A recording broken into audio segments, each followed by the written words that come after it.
Donc bonsoir à tous. L'idée de ce soir, c'était de vous présenter en fait les activités en portable. Comme disait Franck tout à l'heure, avec les nouveaux adhérents, on a pas mal parlé de tout ce qui était SOTA, WFF et tout ça. Et donc du coup, il y avait pas mal de questions qui arrivaient sur cette partie-là. Et on s'est posé la question du coup de faire, parmi les soirées thématiques, d'en faire une présentation, mais pas spécialement ciblée uniquement sur ces deux activités, mais l'idée d'aujourd'hui, c'est de repeindre toutes les activités qui existent en extérieur. Donc on parlait tout à l'heure des châteaux, donc on va les retrouver, mais elles ont d'autres noms aussi ailleurs, enfin et voilà. Donc n'hésitez pas à poser des questions. Donc programme on the air. Donc, petit élément sommaire. Donc, le sommaire, Franck l'avait déjà envoyé. L'idée, c'est de présenter, grosso modo, comment fonctionnent les programmes, de faire une présentation, donc lister les programmes qui existent aujourd'hui. Alors, il y en a qui sont plus ou moins actifs, d'autres, qu'on en entend moins parler, mais ils existent quand même. De vous présenter ce qu'on prépare pour une activation. Donc, je pense que ceux qui font des châteaux ont l'habitude, mais les châteaux, c'est bien, mais quand on va faire une randonnée, c'est pas le même matériel. Un point sur comment on alerte, comment on dit qu'on va faire des activités. Un point pour dire comment on se spot, c'est-à-dire je suis en activité. Et puis après, faire une petite liste des activités dans le 95, quelques dates, conclusions, et voilà. Parmi les informations, il y a certainement beaucoup d'erreurs, je m'en excuse, puisque tout ça, c'est de la lecture de tout ce qu'on peut trouver de la littérature sur Internet. J'ai rien inventé, j'ai essayé de compiler, donc il peut y avoir des imperfections, je m'en excuse d'avance. Alors, OTA, d'ailleurs la dernière fois on en parlait, je disais c'est quoi POTA, c'est quoi SOTA? Donc OTA c'est on the air, après on vient mettre un lieu devant, donc le lieu ça peut être plein de choses, des îles, les IOTA, P pour parc, les potards, S, summit pour SOTA, enfin voilà, on va en trouver, on va voir. Il y a B. Tout à fait, on va voir tout ça tout à l'heure, en effet, on va avoir toute la liste.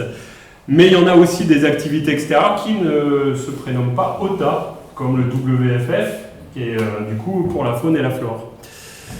Bon, dans les activités SOTA, dans les activités OTA, finalement, on a deux typologies d'OM, les activateurs, donc ceux qui vont sur le terrain avec le sac à dos, avec le matériel pour activer, et puis ceux qui sont tranquillement chez eux, qui chassent. Dans le cas des journées, souvent journée des châteaux, c'est une journée spéciale, finalement on n'a que des activateurs la plupart du temps, puisqu'ils essaient en même temps d'activer et de se faire des points entre eux. Chaque lieu est généralement référencé par un code bien précis qui va être un peu différent en fait d'une activité à une autre, justement pour les différencier.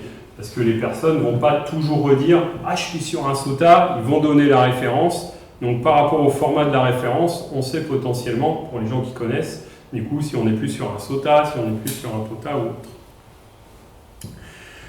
Mais généralement, du coup, dans ces codes, ce qu'on va retrouver, c'est le pays ou le DXCC, le continent, suivant les cas de figure, et puis généralement un numéro.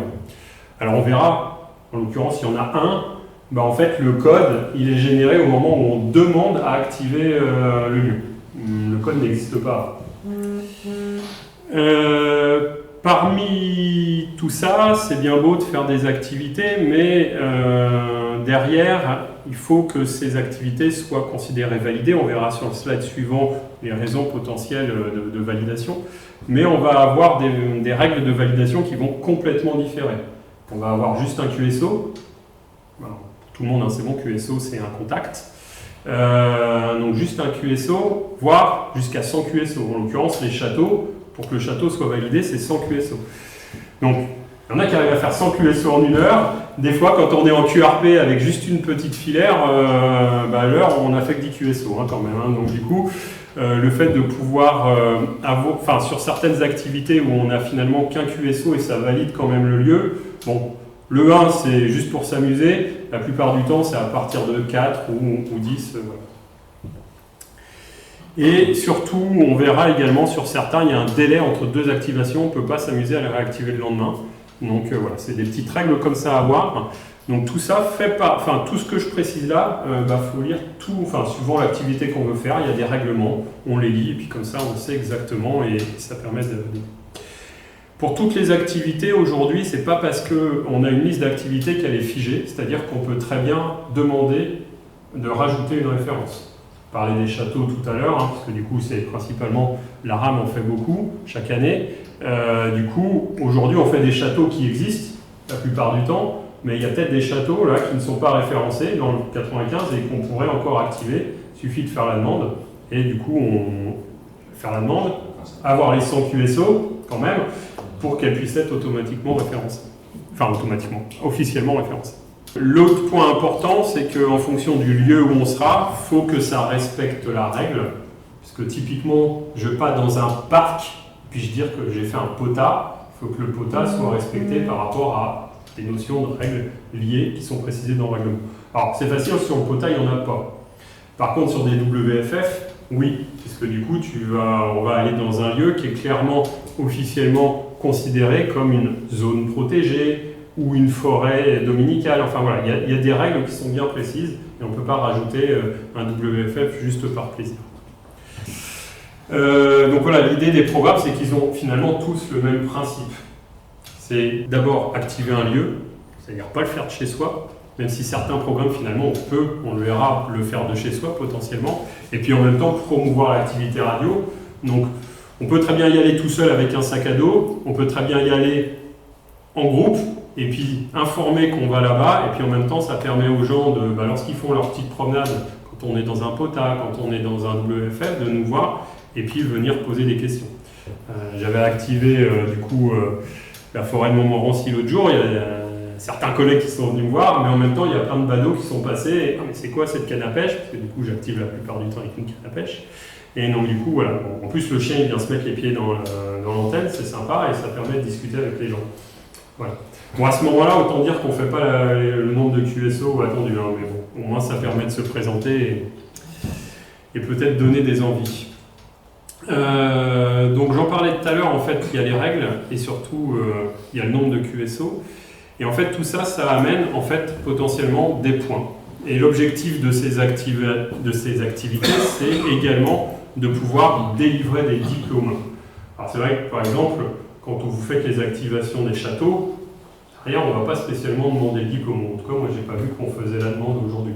Mais derrière, il y a bien les FCF, c'est bien une génération de diplômes, et en fonction du nombre de contacts, le nombre de points qu'on a fait, on peut obtenir des diplômes, soit départementaux, soit de différentes manières. Là, par exemple, je vous mettais un diplôme sur du WFF. Comme je le disais, c'est principalement ce que j'active. Et là, j'avais activé, là, c'était plus du coup en hunter, donc du coup en chasseur. J'avais réussi à chasser 7 pays différents européens. Donc voilà, il y a différentes logiques de diplômes. Il y en a qui s'amusent à les accumuler, il y en a qui s'amusent juste à faire des activations pour le plaisir. Dans la forêt de Montmorency, qu'est-ce qu'il y a de spécifique? C'est une forêt, donc il y a des zones naturelles protégées. On va avoir des biches, des sangliers, des... Alors ça, j'ai des infos. Je fais partie de l'association des parents d'élèves. Et alors du coup, pour ce truc-là, je suis un peu renseignée. Il y a des espèces rares, et par exemple, au niveau de la flore, il y a les osmondes royales, qui sont une sorte de fougères préhistoriques qu'on trouve dans certaines zones uniques, et qu'on a justement à côté du château de la Chasse. Source de sapin. Ouais. Derrière le cimetière de Bosque aussi. Merci. Merci beaucoup pour ce complément d'information très important. Mais en fait, vous avez dit les mots-clés. Il y a de la faune, de la flore, qui permet, d'un point de vue national, rien à voir avec le radioamateurisme, de dire ce lieu est une zone protégée. Et les WFF, c'est des activations dans des zones protégées. Voilà, juste pour les faire connaître. Donc, du moment qu'elle est reconnue dans l'INPN... Est-ce qu'on a aussi la volonté de faire un site, de faire de l'information sur le lieu, la caractéristique de truc? On va le voir un peu après. Il ne faut pas uniquement faire de la radio. C'est ça. C'est ça. Mais du coup, j'en parle un petit peu plus loin. On a la possibilité aussi de faire ce qu'on appelle des points à points. Donc finalement, dans les châteaux, c'est ce que vous faites. Vous essayez d'avoir des QSO avec d'autres personnes qui activent des châteaux. Là, c'est exactement la même chose. C'est d'activer, lorsqu'on fait une activation, d'avoir quelqu'un qui fait une autre activation. Et ça permet d'avoir potentiellement des bonus en plus. Et j'en ai pas parlé par rapport au point, il y a des bonus également. Lorsqu'on fait des activations, par exemple en hiver, les sautas, c'est bien d'aller se promener et de faire une randonnée, mais quand on reste 1 heure là-haut en hiver, il fait un peu froid. Il y en a qu'on connaît qui l'ont fait, et ils ont gagné 3 points en plus sur l'activation de ce sauta-là. Sur un sauta à plus de 1800 mètres en plein hiver, quand on installe des trucs dans la neige, et dès que le truc il tombe, eh ben c'est glacé, c'est gelé. Donc là, effectivement, on a des points en plus. Donc parmi toutes ces activités-là, un truc qui est sûr, c'est qu'on en parlait tout à l'heure, au même titre que le TL0JO, les activations par répéteur terrestre sont bannies. Voilà. Par contre, par satellite, sont quand même recherchées. De toute façon, que même si ce n'est pas une activation, dès qu'on fait du satellite, c'est toujours recherché. Parce que du coup, il y a certaines zones, certains locators qui sont peu activés. Voilà. Des questions? Non. On a ici un panel complet à peu près des programmes. Il peut en manquer, certainement. Et puis il va y avoir certains qui ne sont pas spécialement des programmes en tant que tels. On va y venir après, mais globalement, on aime le radioamateurisme et il y a tout ça autour qui permet de faire des activités extérieures sans spécialement être au chaud au fond de son fauteuil avec sa belle station. On verra dans les listes derrière, donc j'ai mis donc les programmes français avec le petit drapeau, et puis le petit losange orange, c'est les programmes qui, ça reste une vision purement personnelle, mais qui aujourd'hui ont une forte activité. On le ressent bien, on voit bien le nombre de personnes qui l'activent quand on suit les clusters, quand on suit tout ça, versus d'autres où finalement on sait que ça existe, certainement de l'activité, mais pas au même volume. Donc, il y a 3 pages de programme, parce qu'il y avait beaucoup de logos. L'idée, c'est pas de les décrire complètement un par un, mais d'en faire rapidement une présentation. Le IOTA est historique. Le IOTA, finalement, même, ça reste le programme par excellence, puisque du coup, on peut être carrément résident IOTA. Hein. J'habite en Grande-Bretagne, je suis sur une île. J'habite à l'île d'Oléron, je suis sur une île. Donc, de fait, j'active un IOTA. Et de fait, il faut bien le déclarer dans ces validations de log, parce que du coup, les personnes quand ils reçoivent sur Log of the World ou autre, ils vont espérer que vous avez mis ça pour pouvoir valider leur IOTA. Donc on voit quand même que l'IOTA date quand même de 1964, c'est quand même pas d'hier. Aujourd'hui, de toute façon, là-dessus, ça va plus bouger, 1200 références à peu près, à part s'il y a des îles au Japon qui continuent de sortir. Mais sinon, aujourd'hui, c'est la représentation. En France, il y a 18 références IOTA. Ce qui est important de remarquer, c'est qu'une référence n'est pas spécialement une île, mais un groupement d'îles, la plupart du temps. Et donc, du coup, j'ai marqué regroupe. Oui, voilà. Par exemple, la région du Morbihan, donc le U48, regroupe 17 îles. Ouais, tout ça. Et puis l'IOTA a son concours annuel au mois de juillet, donc il a son activité à lui pour essayer d'avoir un maximum de lieux. Et donc là, typiquement, c'est là où on ne va plus être en résident, mais où là, les gens vont commencer à aller sur les îles pour activer de manière un peu plus précise et essayer d'avoir un panel de références. Vous avez systématiquement partout, puisque vous aurez le support après, outre la vidéo si elle marche, vous avez des liens qui précisent les éléments où vous pouvez vous référer. Et puis il y a également un panel de liens en fin de support.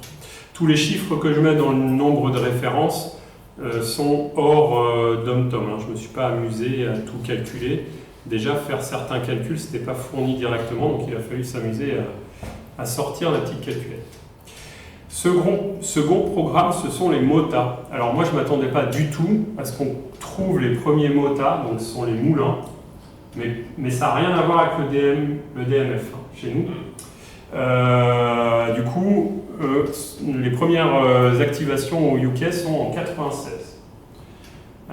Aujourd'hui, il n'y a aucun site, contrairement au IOTA, contrairement aux autres, au SOTA, qui recense officiellement les MOTA, à part sur un site qu'on verra plus tard qui s'appelle le GMA, qui se considère être comme on va dire, le site de référence de l'ensemble des activités en outdoor. Et donc, seul lui, aujourd'hui, référence clairement, du coup, tous les MOTA. C'est pour ça que j'ai mis entre parenthèses by GEMA. Donc, pour les MOTA, au même titre que pour les châteaux, il y a une journée dédiée. Théoriquement, alors là, je parle bien des MOTA, d'accord ? Théoriquement, c'est lors du week-end national des moulins. Et donc, ça dépend des pays. C'est-à-dire que le MOTA pour le UK, où on verra que j'ai réussi à glaner une date quelque part, finalement, n'a rien à voir avec la date des DMF chez nous. Le moulin rouge, il marche. Ah bah, faudra regarder s'il y est. Sur la partie des LOTA, donc LOTA pour les phares. Donc là, pareil, on peut voir qu'il y a un programme national et un sous-programme au sein de ce programme-là. Par contre, les LOTA, même le World Lighthouse, a été créé par des Français. Ça, c'est le premier programme créé par des Français. Donc depuis 1997, on recense. Alors, le programme a été revu en 2005, mais on recense en France 76 LOTA. Par contre, on recense 450, donc là purement français, phares dans le périmètre des PLF. Celui-là, c'est vrai que je ne l'ai pas spécialement précisé sur les autres parce que ce n'est pas noté particulièrement. Celui-là, il n'y a besoin que d'un QSO. On va sur un phare, on active, on a une réponse, le lieu est validé. Et il faut être à 150 mètres autour du phare. Alors, là, le point d'important, c'est que dans le cadre du WLO, enfin du LOTA en tant que tel, les phares qui sont dans le LOTA sont des phares qui sont assez, complexes.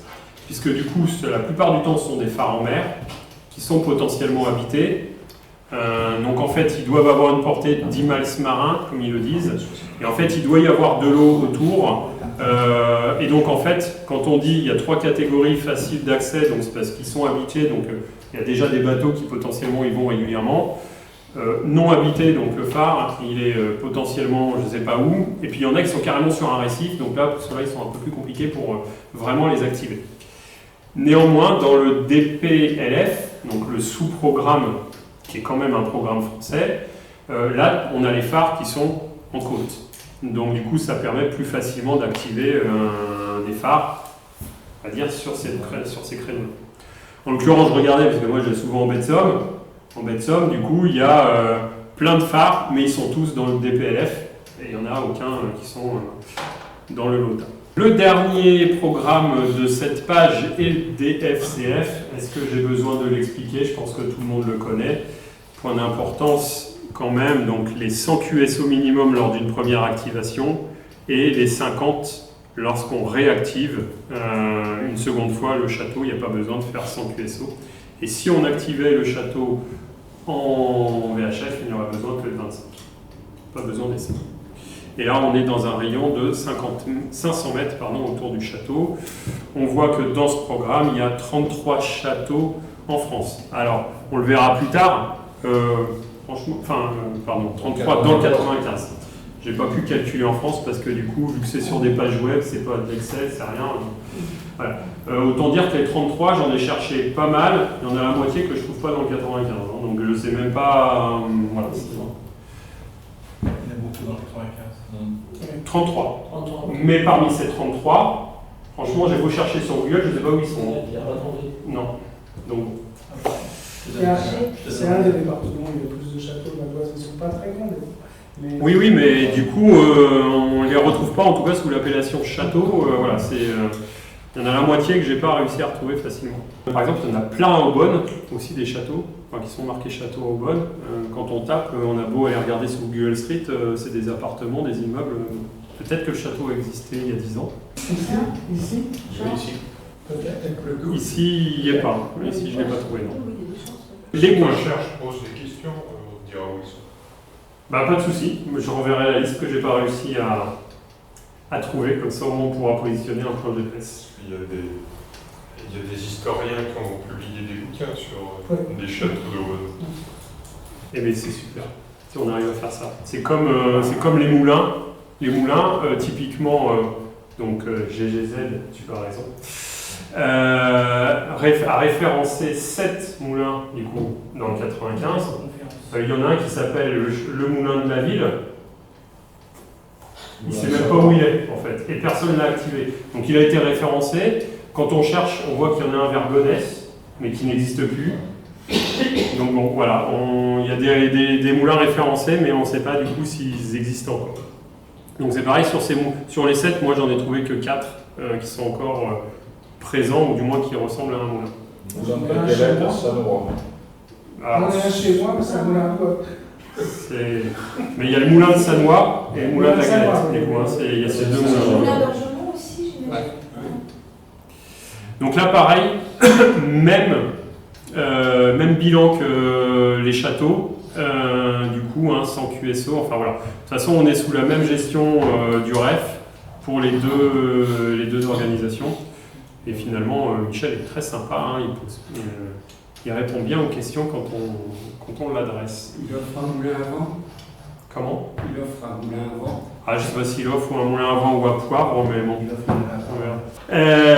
On commence à rentrer dans les programmes qui ont beaucoup d'activités. Donc le SOTA, plus de 160 000 références dans le monde, 2800 en France, 3 dans le 95. Alors c'est normal, 95 on peut dire qu'on n'est quand même pas dans des montagnes. Donc les 3 références doivent être à 1 ou 2 points pour dire que c'est pas très haut, parce que du coup ça monte jusqu'à 10 points suivant la hauteur. Donc voilà. Donc créé par des Anglais. Donc outre les doctomes, ce qu'il faut voir c'est que souvent on se fait avoir quand on cherche. La France est découpée en 2 dans le programme SOTA. Donc tout ce qui est sud-est, donc toute notre chaîne de montagnes, et puis le reste, en haut là, où il n'y a que du vert. Théoriquement, un SOTA, on peut y accéder qu'en randonnée, ski ou VTT. Donc c'est vrai qu'on a le contre-exemple potentiellement du fort de Cormeilles, qui, ma foi, on peut quand même aller assez proche et l'activer, puisqu'on doit certainement arriver en voiture dans les 150 mètres autour. Mais néanmoins, un SOTA, dans sa définition, est vraiment un lieu qui n'est pas accessible autrement que véhiculé ou à pied. Enfin, c'est non véhiculé. Non véhiculé. Tu peux y aller à ski en raquette, mais pas... C'est ça. Et la hauteur minimum d'un SOTA est normalement 150 mètres. Et typiquement sur les autres, il n'y a rien de précisé, mais par exemple, lorsqu'on active un SOTA, quand on active même un WFF qu'on verra après, il faut obligatoirement prouver qu'on l'a activé avec un point GPS, une photo qui prouve le lieu dans lequel on est, pour montrer qu'on l'a activé. Ah non, sinon c'est pas... Je sais que quand j'ai fait Cormeilles, ils ont été enregistrés sur la base de données et puis ils m'ont bien demandé. Normalement, il faudrait, ce serait quand même beaucoup plus... après Cormeilles, vu que c'est pas un lieu non plus, c'est facile d'accès, voilà, mais si tu dis que tu as fait un qui a un 10 points parce que tu as gravi 2000 mètres, bon, je pense que tu te demandes quand même... Et la Corse, les départements d'outre-mer, la Réunion, Ouais. la Guyane. Ouais. J'ai pas compris, c'est la question. Ça en fait partie, là, la Corse. Mais il y a 163 000 références dans le monde. La Réunion, il y a 19 Donc, références. 2834 en France. Voilà, et là quand je dis en France, c'est ce que je reprécisais tout à l'heure, c'est la métropole. Donc, je ne me suis pas amusé à reprendre les dom-toms, je pense qu'en Réunion, vu le nombre de montagnes qu'il y a, il y a obligatoirement des points. Il y a à peu près combien? La Corse, c'est pas un dom-tom. Il y en a un dans le Val d'Oise, il n'y en a pas 4, mais... Il y en a 3 dans le... Ça non plus. Et par contre, un SOTA ne peut être réactivé qu'au bout d'un an. On ne peut pas activer la semaine d'après. C'est ça.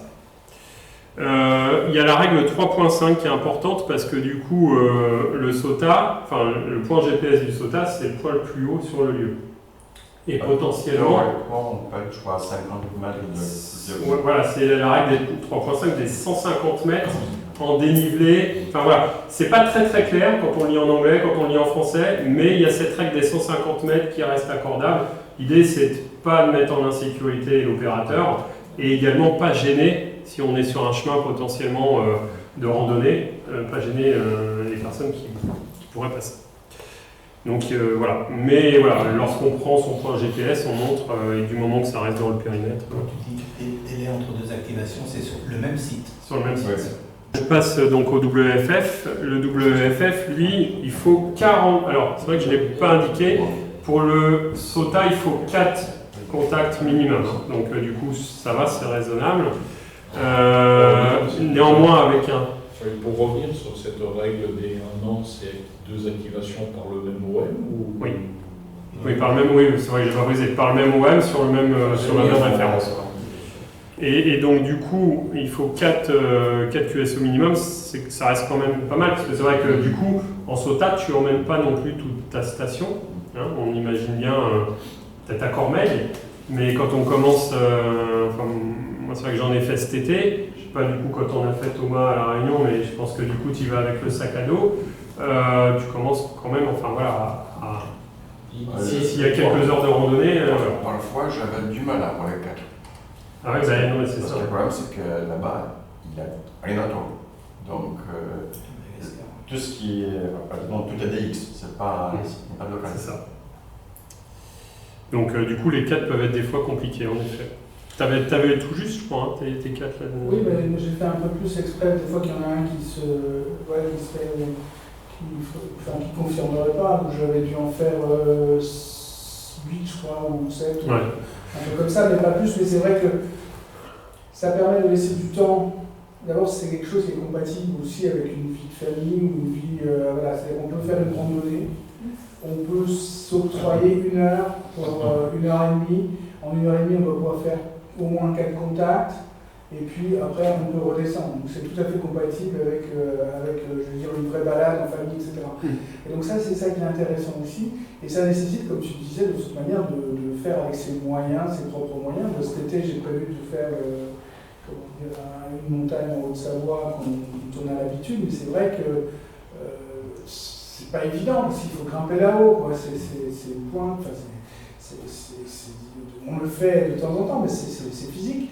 Et donc c'est vrai que 4, 5, 6 QSO, c'est possible. En faire 40 sur d'autres trucs, ça nécessite quand même de s'installer une demi-journée ou plusieurs heures. C'est pas le même chose. Et techniquement, c'est intéressant aussi parce que ça oblige à chercher, je trouve, un équipement qui est optimum. Est-ce qu'il faut être dans l'optimum? Il faut gérer sa batterie, donc son énergie, tout ça. On va en parler un petit peu après, en effet. Juste quand même pour revenir sur un point, en fait, du moment qu'on a nos 4 QSO, même si une personne ne valide pas, ça n'invalide pas l'activité.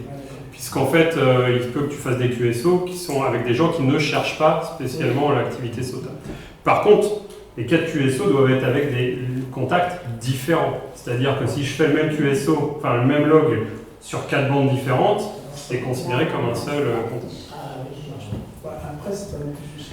Mais c'est pour ça que des fois, quand on est au bout d'1 heure, finalement on change de bande. Et puis quand on est cherché, bah, le mec il voit que tu es sur une autre bande, il va aller, et puis toi tu fais pas attention. Et puis après, quand tu fais ton décompte chez toi, parce que finalement tu es sur un bout de papier, tu dis bah tiens, lui je l'ai déjà fait. Et puis du coup, bah, si tu as fait juste 44, comme tu dis, tu peux vite être.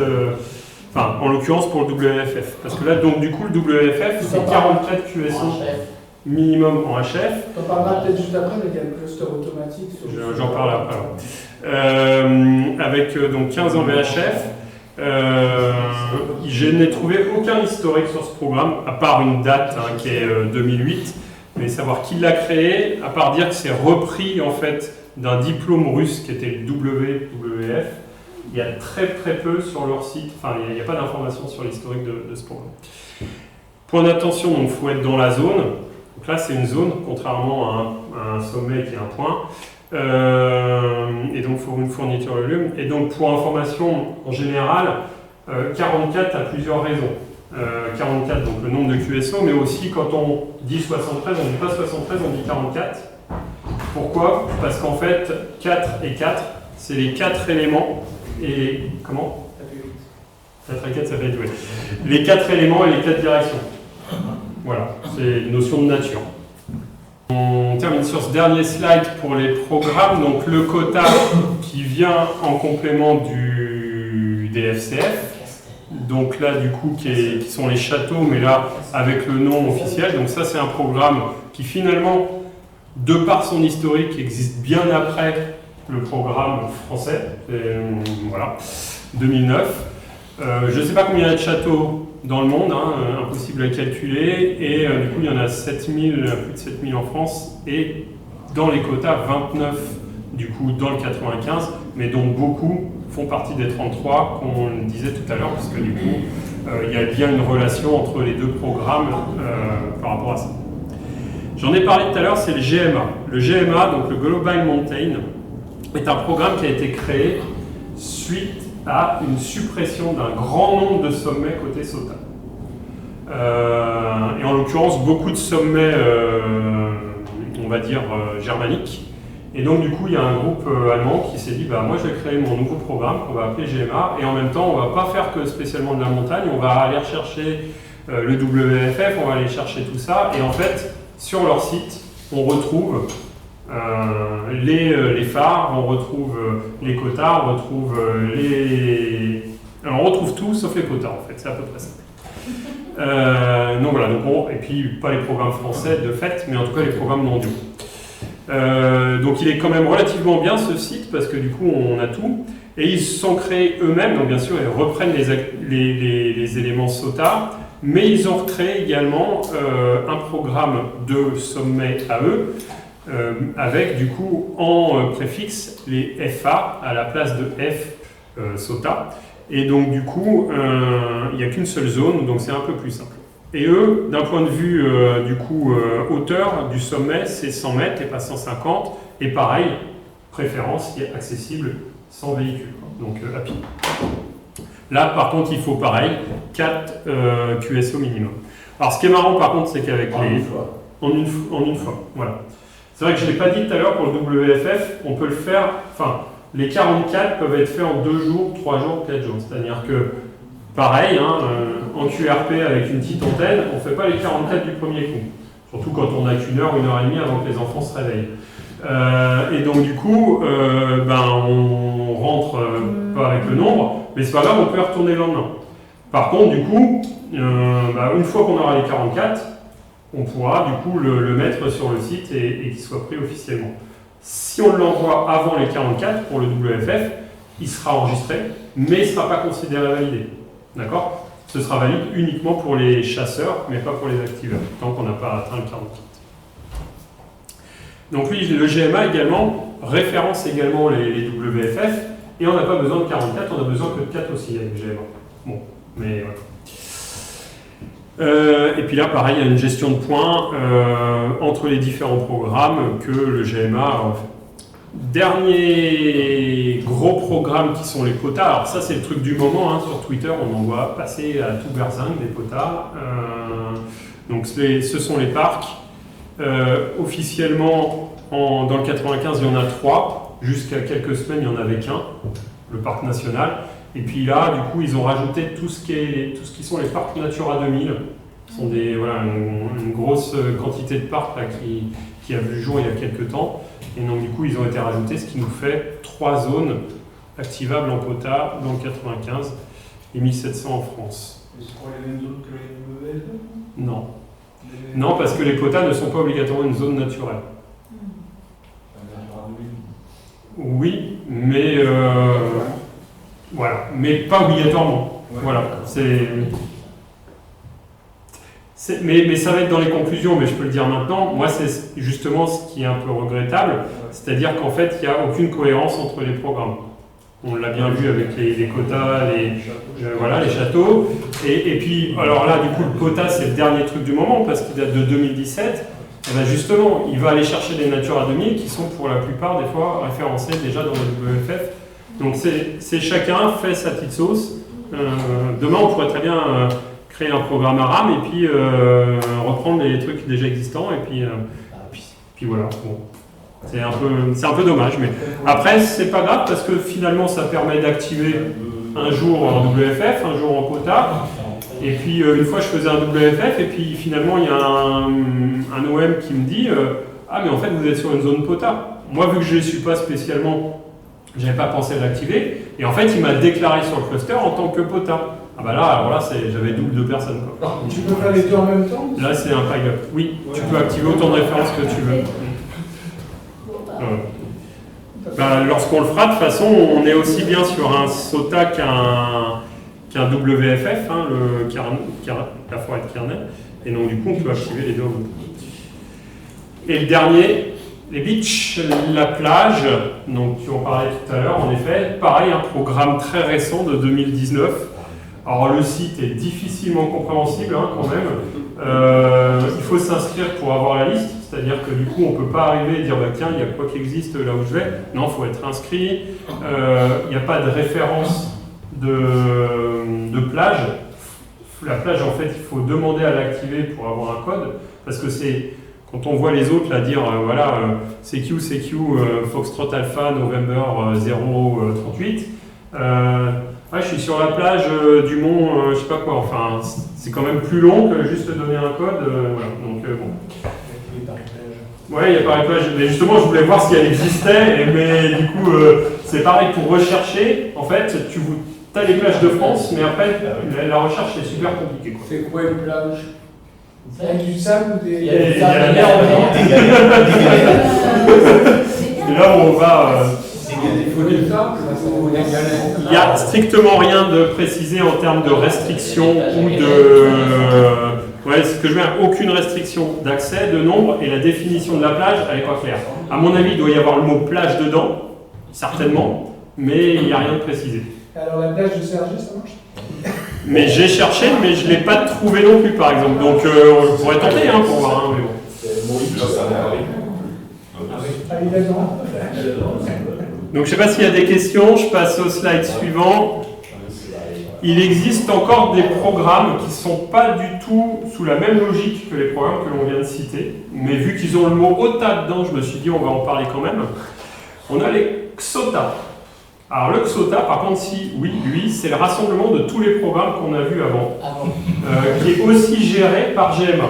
Et en fait, l'idée par contre du XOTA, c'est de se dire je fais attention à la planète, et donc du coup, je fais du QRP, mais entre parenthèses, c'est marqué quand même qu'on pouvait jusqu'à 100 watts. Bon. Par contre, pour aller sur le lieu d'activation, j'utilise aucun moyen, on va dire, véhicule personnel, des trucs comme ça. Transport en commun, vélo, à cheval, c'est marqué, enfin voilà. Vélo électrique. Mais en tout cas, pas de véhicule à moteur personnel et pas de taxi non plus, c'est marqué. Hein, voilà. Par contre, on a le droit de prendre le bus. Voilà.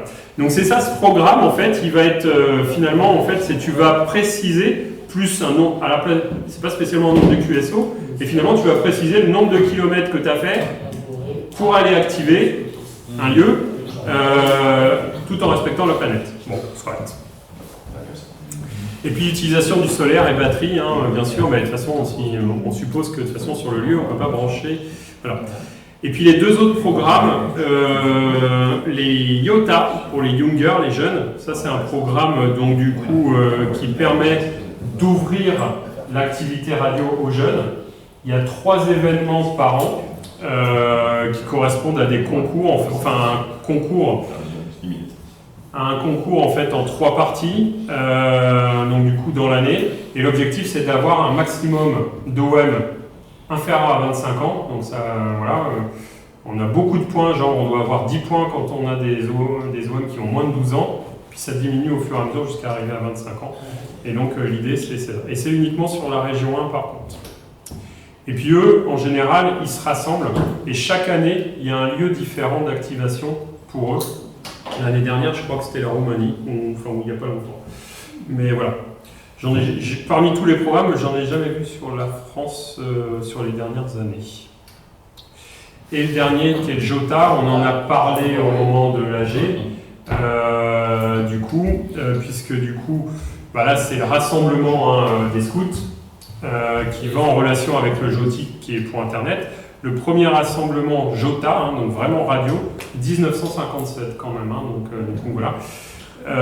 Qui a été donc pareil initié par un Britannique, repris par du coup auprès d'une organisation mondiale par un Canadien. Et du coup, aujourd'hui, là sur 2023, il y avait plus de 2 millions de scouts à travers 172 pays. Donc c'est pareil, on en a parlé. On disait voilà, que vous alliez peut-être essayer de prendre contact pour voir si on peut participer aussi. Donc là, il y a un document. Je n'ai pas vu le document actualisé pour 2024. Ce document est plutôt pour 2023. J'ai envoyé un mail pour savoir s'il y avait une mise à jour. Bon, il n'y a pas eu de réponse, mais voilà. Mais en tout cas, ils expliquent la méthodologie qu'il faudrait mettre en place pour bien faire le JOTA. Voilà. Des questions? Non? On continue. Alors, comment on se prépare pour une activation extérieure?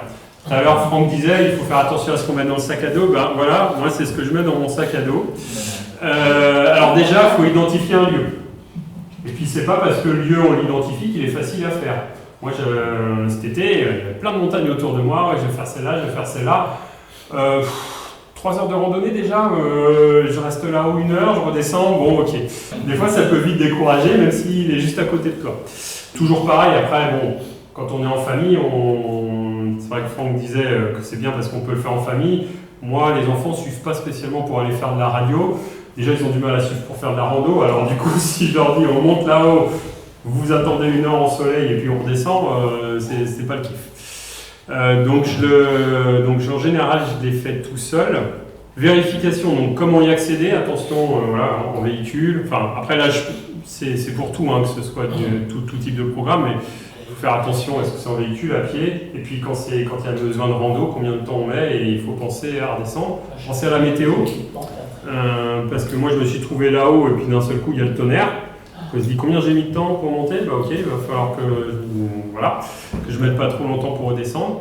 Prendre le bon matériel pour le lieu, ça sert à rien de se charger, et puis penser à tout ce qui est secours, parce que si on va tout seul, faire de la randonnée c'est bien, mais il faut quand même être équipé, donc de l'eau, enfin casquette, tout ça. Donc en termes de chaque cadeau, donc il faut le poste, le micro ou la pioche si on préfère la C double, le casque. Donc voilà, après je mets ça, c'est à titre d'exemple, hein, ce qui est en jaune c'est plutôt ce qui est le minimum. Pensez à la trousse de secours parce que ça peut toujours être bien, on peut rencontrer des serpents ou autres sur le lieu. Et puis moi ce que je conseille c'est quand même avoir un GPS et un téléphone chargé parce que du coup on peut faire la montée en GPS via le téléphone et puis arriver là-haut, et puis il faut quand même redescendre. Pour préparer une activation, on va alerter. Donc on va se déclarer comme potentiellement je vais activer ce lieu. Donc c'est bien de le faire quelques jours avant parce que ça permet aux OM qui chassent le lieu de se préparer et de savoir que vous allez y être. En général on précise, on verra une photo après, mais on précise la période sur laquelle on va être, le créneau horaire sur lequel on y est, les bandes sur lesquelles on pense activer les bandes. Et puis si on annule également on le dit parce que sinon les gens ils peuvent être en train d'appeler. Et finalement, du coup, voilà. Moi, je sais que la dernière fois, j'ai fait un WFF. J'entendais quelqu'un de très loin. Moi, j'arrivais pas à le décoder. Et en fait, j'avais même pas lancé appel. C'est juste parce que je m'étais déclaré en disant je serai sur telle fréquence que le gars, il a commencé à appeler quand même. Que du coup, il y a des gens qui essaient d'appeler parce qu'ils savent qu'on est là, potentiellement. Donc, si on n'est pas là, c'est bien de les prévenir parce que du coup, c'est un qui monopolise la fréquence. Moi j'ai trouvé quand même qu'il y en a qui changeaient trop vite de fréquence, c'est-à-dire que c'est pas forcément, tu les entends à peine, puis il y a un moment tu les entends, puis tout d'un coup tu les entends plus, mais en fait tu regardes sur le truc, ils ont changé de fréquence, ils recommencent, et puis en fait tu n'arrives pas à les attraper, et très vite ils passent souvent en C double, il y en a beaucoup qui font en C double. Bah ouais, c'est double ou FT8 parce que du coup c'est voilà. Mais oui, mais alors après, moi je sais que j'ai souvent, enfin sur une des activations, j'ai changé au moins 3 fois de fréquence parce qu'en fait, j'avais du QRM. Voilà. Et donc du coup, quand tu es en QRP, si déjà toi t'entends pas, tu te dis, voilà quoi, c'est... SEV plutôt. C'est ça. C'est ce que je me dis à chaque fois. Donc, allez. Comment tu fais du FT? Alors c'est vrai que j'ai pas prévu d'en parler, mais du coup, avec les micros de poste. Merde, j'ai perdu son nom. Je te l'ai donné la Ouais, dernière ouais, fois. je l'ai installé aussi, tu peux même faire du SSTV juste à travers comme ça, le micro, ça marche très bien, tu reçois les télé. C'est super. C'est un payant ou... Non, tout est gratuit. FT8CN.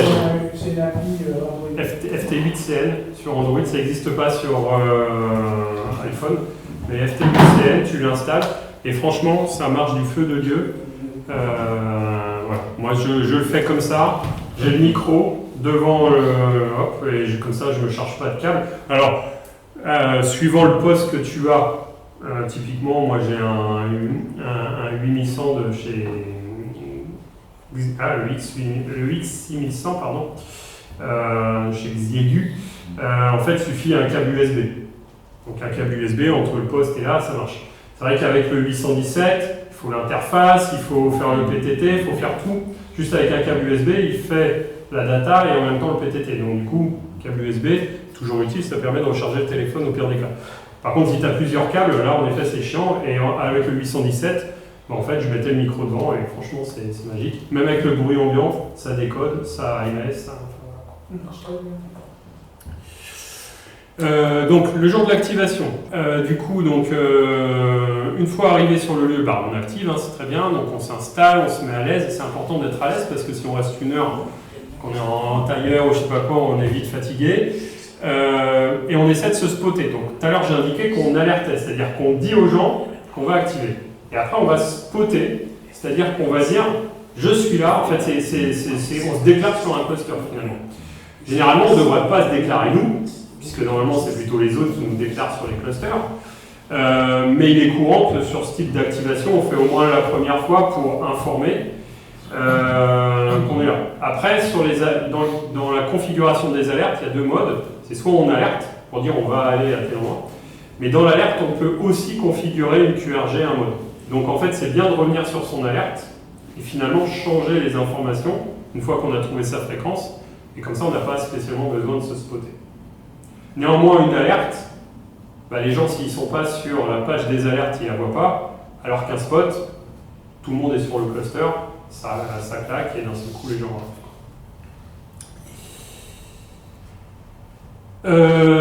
après, suivant le temps qu'on reste sur place, c'est bien quand même de faire plusieurs bandes, plusieurs modes différents, parce qu'en fait, il y a des gens qui n'aiment que le FT8, il y a des gens qui n'aiment que la C double. Voilà, bon, moi je fais pas de C double, donc du coup, j'en fais pas. Mais en général, j'essaie de faire les deux modes, et puis en général, je fais du 20 et du 40 mètres suivant les horaires. Je pense que celui qui fait le C double, il a plus de chances de réussir parce qu'il y en a pas mal qui font la C double. En plus, le truc, c'est que la C double en QRP, ça passe quand même beaucoup mieux. Et puis, outre ça, les postes qui existent, c'est ça, quoi. Ouais, c'est ça. Enfin, il suffit d'emmener ça et ça y est, tu peux faire de la radio, quoi. Non, mais ça, c'est une batterie, mais ce que je veux dire en termes de taille, tu as les petits postes là, tu mets 3 piles là-dedans et c'est parti, quoi. Enfin, mais moi, j'ai réussi avec un poste QRP en famille, avec 10 watts, faire de 7 QSO d'affilée avec le Japon à 10 000 km. D'où De Python de la Fournaise. Ah, il y a un réunion, ouais. Il y avait que le japonais. Personne d'autre l'a entendu. Ouais, parce que du coup, t'étais dans le couloir, à mon avis, quoi. C'était Ouais, direct fort, quoi. Mais de toute façon, moi je fais que du QRP, moi c'est ma philosophie, et donc du coup toute activation sont faites en QRP 5 watts. J'ai déjà fait l'Australie, quoi. Tu vois, c'est vrai qu'on peut jamais savoir, de toute façon c'est ça la magie de la radio, quoi. On va être bien placé, et puis il y en a d'autres, tu peux être à 2000 mètres, et puis finalement t'as rien, quoi, en fait, quoi. C'est il y a le sommet où je galère. Ouais, suivant le jour, suivant l'heure, suivant plein de choses. Du coup, il faut rappeler régulièrement quand même la référence qu'on active et le programme, comme ça les gens savent. Mais généralement, quand on sait spotter, on déclenche un mini pile-up. Et tu disais 7 QSO, en effet. Moi, ça m'est déjà arrivé de faire 10 QSO en 5 minutes. Et puis après, tu en fais 5 en 1 heure, quoi. Sur la suivante. Parce qu'en fait, et généralement sur un WFF, alors tu vois, c'est ça qui est marrant, c'est que j'ai systématiquement le même américain. Mais à chaque WFF, le mec il est là. Et à un moment, j'y croyais pas.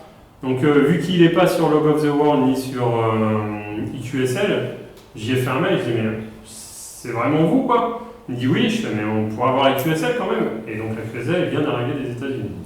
Donc oui, et en fait, je suis en QRP, pourtant des fois l'Italie, je ne reçois pas quoi. Donc il doit vraiment être bien équipé lui aussi parce qu'il n'y a pas. Enfin voilà, s'il y a les bonnes antennes, il entend bien. Tu n'as pas parlé des antennes qui sont les meilleures? Non, parce que j'ai pas spécialement fait de benchmark là-dessus. Moi, je n'utilise qu'un long-fil. Quand je pars comme ça pour faire un in-fil. On va mettre en... Ouais. Pour le SOTA, souvent ce que les gens utilisent, c'est ce qu'on appelle ligne dipôle. Donc le canne à pêche est un dipôle résonnant, mais avec des clips avec le codile. Donc en fait, tu as plusieurs bandes, et tu décides, tu descends, tu ouvres les clips ou tu les fermes, et tu as une bande suivante. Et donc, pas de bande d'écart. Oui, mais bon, si tu veux faire du 80, ça va être un peu long. Après, il faut la place sur le lieu aussi. J'en ai fait une fois. Pour les bobines. Mais parce que je n'avais pas d'antenne pour 80, j'avais une antenne 20 mètres Enfeld. Et je déconnectais de transport, je pluguais directement de la radio et je balançais un câble par terre comme Pokémon. Et ça marche. J'ai réussi à. C'est ce qu'on fait là maintenant. Je trouve que c'est assez pratique parce qu'un petit matériel télescopique pour aller chercher un peu de hauteur et puis on descend de l'autre côté. Et tu bois d'accord LC juste pour corriger au cul du poste. Et puis ça se transporte très facilement, ça se fout dans le sac à dos, ça se met un peu partout. Et ça va vite à monter. J'ai fait une bêtise une fois que je montais avec la radio 100 watts une batterie d'émetteur à plomb. Je l'ai parce que je failli décéder sur la route. J'avais 10 kg de la sac. Tu vois là par exemple là, sur celui-là j'avais activé, donc là c'est donc il y a deux fils, un de 10 et un de 16 mètres. 16 mètres qui est là mais 10 mètres qui est à la terre. Et donc avec un ballon fin, ça c'est les trucs chinois. Hein. Donc le truc c'est que tu as ça, tu as le coax qui fait au moins 5 mètres. Enfin, voilà. Maintenant, je prends juste deux fils qui font 20 mètres, un pour la terre voilà, et un sur la canne à pêche, et directement au cul. Et en plus, le 6100 a une boîte d'accord intégrée, donc du coup on charge encore. Parce que là, tu vois, tu as la boîte d'accord là, tu as le câble, tout ça, donc c'est vrai que tu déconseilles les verticales. C'est quoi là? On va avoir l'extincteur? Non, c'est la bouteille d'eau. C'est pas l'extincteur? Non, l'extincteur, j'ai pas trouvé l'intérêt encore, mais. La batterie du camion. Allez, donc on essaie de finir pour pas vous charger trop. Remarque d'usage, donc respect des lieux. Hein. Donc ce sont des programmes en pleine nature, il faut respecter les lieux, il faut faire attention quand on part quand même, et même ne pas le dégrader quand on se pose là où on est. Hein.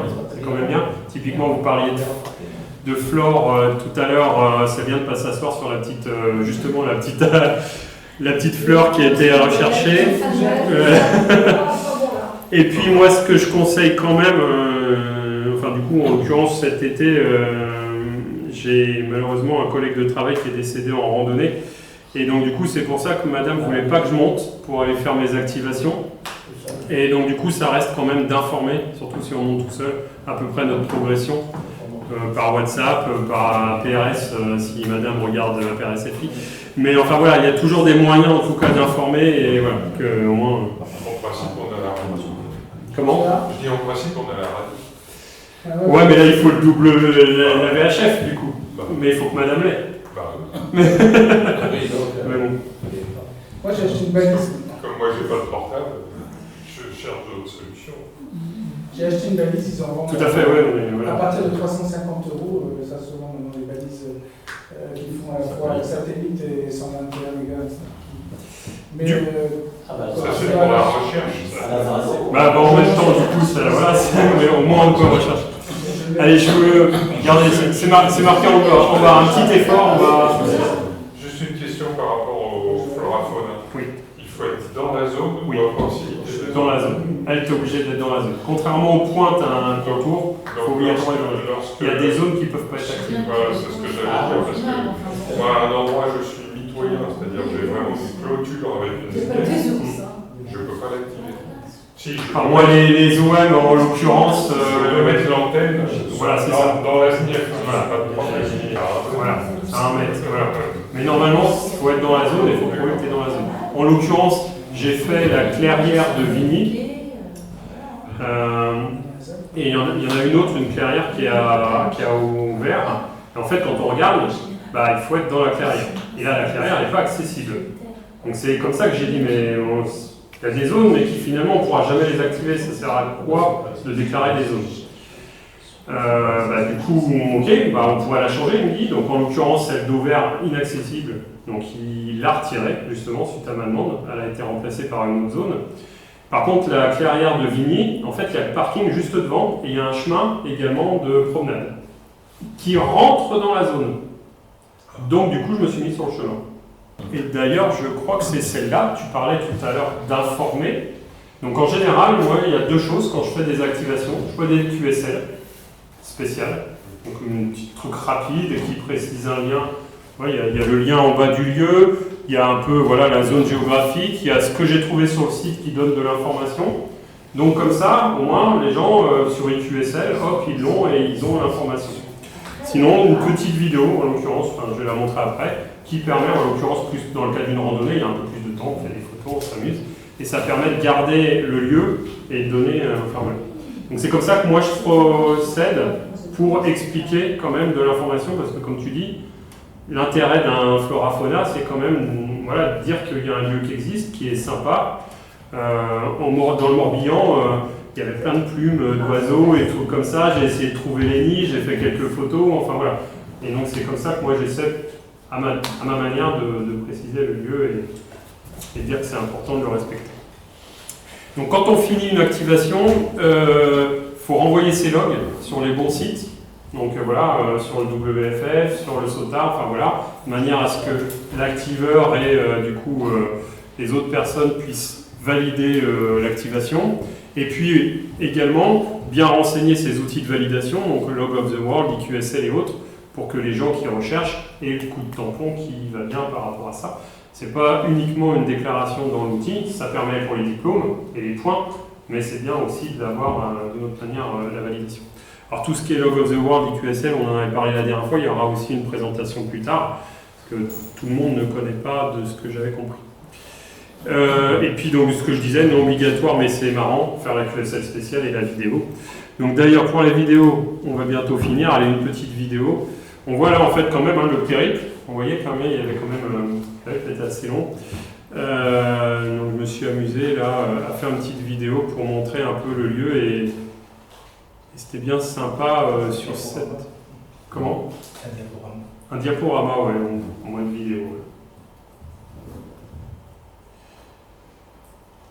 Ça va vite, hein. En général je l'ai fait en moins de... qu'elle dure qu'une minute, parce que sinon les gens ne regardent pas. C'est où là déjà? C'est un lac. Oui, là c'était 1006, l'activation. C'est quel lac? Sarponçon. Oui, je ne sais pas le dire. Ouais. Je suis allé souvent. Donc là, du coup, on va pas... Juste... C'est le côté de gaz. Voilà. Donc là c'était blanc, un long fil de 10 mètres. Donc là, par contre, je n'ai pu faire que du FT8. L'audio n'est pas du tout passé. Enfin, personne m'a répondu. C'était même en appelant pendant 3 quarts d'heure, même en se déclarant, personne qui est venu. Alors peut-être qu'il y a des gens qui sont venus, que je ne les ai pas entendus, je ne sais pas. Mais voilà, en tout cas, moi, j'ai pas pu valider un seul QSO audio. Voilà. Et donc celui-là, oui, je disais 1600, voilà. Donc c'est, 1600 presque. Et donc c'était un 4 points.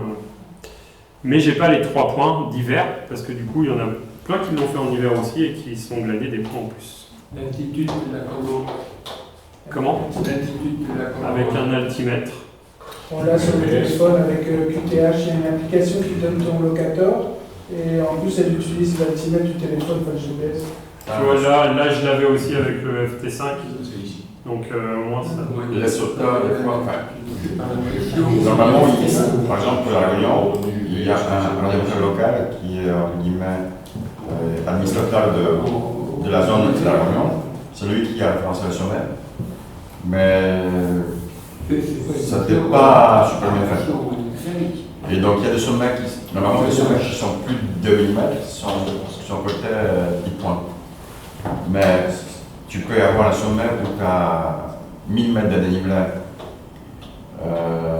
où il faut, et c'est comme ça, et tu fais quand même plusieurs heures pour aller monter, plusieurs heures pour entrer.